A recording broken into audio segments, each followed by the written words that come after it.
বরের সঙ্গে ঝগড়াঝাটি সম্পন্ন করে দেখো তো কোথায় গেছিলাম, চেনা চেনা লাগছে না জায়গাটা, খুঁড়িয়ে খুঁড়িয়ে জুতোর সেলফে জুতো তুলে তারপরে মুখ কাচুমাচু করে ঢুকলাম। শনিবার ডাক্তারবাবুকে দেখানোর কথা ছিল ব্লাড টেস্টের রিপোর্ট নিয়ে।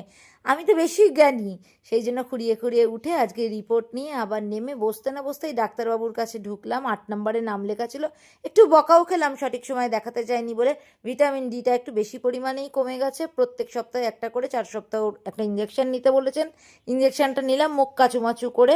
তারপর ক্লোজ আপ বার করতে করতে এক ব্যাগ ওষুধ নিয়ে পকেটের টাকা পুরো শেষ করে পরের সঙ্গে আড্ডা মারতে মারতে বাড়ি চলে এসে খেতে বসলাম। बाबा 2 घूंट मुझे भी पिला दे जल। अरे बाबा সারাবি বললি না? अच्छा 2 घूंट मुझे भी पिला दे शराबी देख फिन होता है क्या। না বাবা খেতে বল। ইয়ার কি সারাদিন এক্ষুনি বলতে শুরু করবে হুক্কা হুয়া টিমের মতন। এই তুই মাছের ঝোলটা আনিস নি? এই মাত্র শুই নিয়েছি। কোথায় দিল? এখানে মনে একটা সুই ফুটিয়ে দিয়েছে। তোমাদের রিপোর্টটাও দেখিয়েছি। ভিটামিন ডি একটু কমে গেছে, খেতে দেয় না ঠিকঠাক। কি করব বলো দেখি? সূর্যের আলো খাবো সেটাতেও আপত্তি। সারাদিন ঘরে কাজ করে খাটিয়ে খাটিয়ে মারলে সূর্যদেব আমার মাথার উপর আলোটা দেবে কোত্থেকে? ওই জন্য ভিটামিন ডি কমেছে এবং খুব মারাত্মক কমে গেছে। তো সেই জন্য 2টো ইঞ্জেকশন নিলাম, না একটা ইঞ্জেকশন নিলাম। এখন 1 মাস ধরে 4টে মোট ইঞ্জেকশন নিতে হবে। আর কি বলেছে? 2 মাসের ওষুধ দিয়েছে ডাক্তারবাবু, দিয়েছেন। সেটা খেয়ে দেখাতে যেতে হবে। আজকে কিচ্ছু তো করিনি।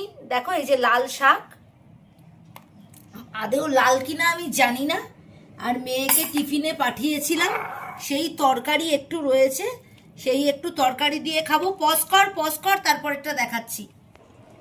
আর এই যে পাতলা করে পাবদা মাছের ঝোল করেছি, কিন্তু মাছগুলোর সাইজটা দেখো। এই মাছটা যে খাবে তাকে আর ভাত খেয়ে পেট ভরাতে হবে না, তাই না বলো?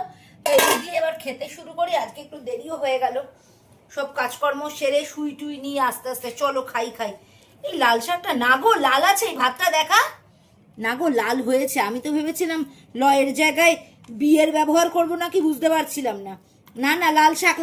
যাই হোক, বাজে কথা বলবো না আমি, একদম অকথা কুকথা বলবো না। খাই।